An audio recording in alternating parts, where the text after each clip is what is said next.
इथली व्यवस्था आपण असताना पाहिली.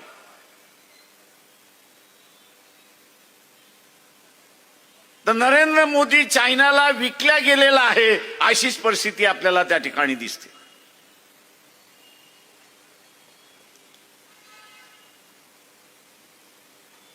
चायनाला विकल्या गेलेला आहे. कारण का तर मागच्या 10 दिवसापूर्वी युट्यूब वरती जा, आर्मीचा चीफ जो आहे त्याचं भाषण काढा आणि ऐका. त्यांनी असताना म्हटलं की चायना हा आमचा शत्रू आहे.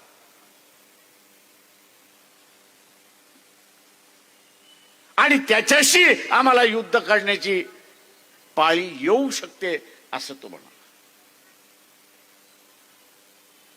पाळी येऊ शकते. आणि त्याच्याच 3 दिवस अगोदर पंतप्रधान नरेंद्र मोदींचं भाषण आपण असताना ऐका. पंतप्रधान नरेंद्र मोदींचं भाषण ऐका आणि नरेंद्र मोदी असं म्हणतो की चायना आमचा सगळ्यात चांगला मित्र आहे.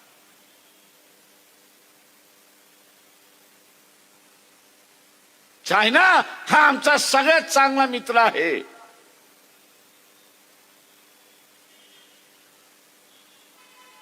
म्हणजे या देशाची ज्यांच्या हातामध्ये सुरक्षित आहे असा मिलिटरीतला चीफ म्हणतो की चायना आमचा असणारा दुश्मन आहे, ते आमच्याशी युद्ध करायला बसलंय. आणि दुसऱ्या बाजूला आपण बघत असाल की नरेंद्र मोदी असं म्हणतोय की चायना माझा असणारा मित्र आहे. या 70 वर्षाच्या कालावधीमध्ये, देशाच्या 70 वर्षाच्या स्वातंत्र्याच्या कालावधीमध्ये आपण सरकारची एक भाषा आणि मिलिटरीची दुसरी भाषा असं पण कधी ऐकलंय का? दुर्दैवाने कमजोर विरोधी पक्ष आपल्याकडे आहे. कमजोर विरोधी पक्ष असल्यामुळे तो पार्लमेंटचा उपयोगही करत नाही आणि विचार देतही नाही की तुमची भूमिका एक आणि आर्मी चीफची भूमिका एक. कोणाला मानायचं? जनतेने कोणाला मानायचं? आणि म्हणून इथल्या असणारा सनातन आणि जो भारतीय जनता पक्ष RSSचा प्रेमी आहे त्याला असणारा विचारतोय,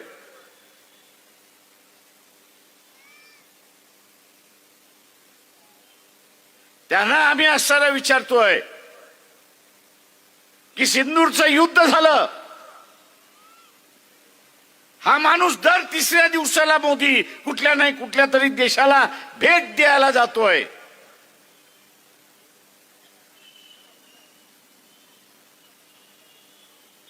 आज सुद्धा कुठल्या तरी परदेशामध्ये आहे.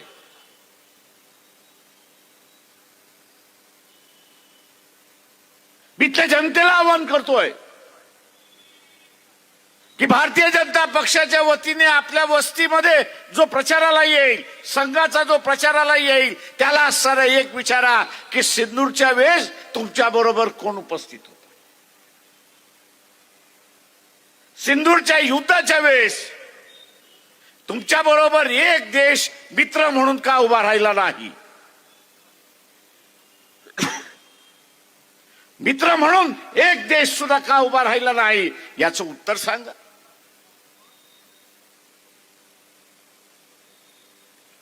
विश्वगुरु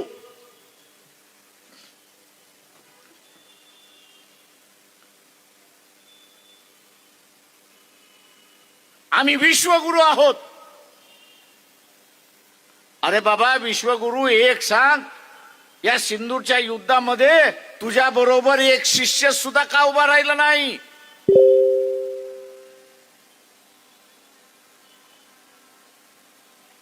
आणि एकही मित्र जर उभा राहणार नसेल तर उद्या चायना बरोबरचं युद्ध असेल किंवा इथल्या पाकिस्तान बरोबरचं युद्ध असेल, तुम्ही करणार का यात?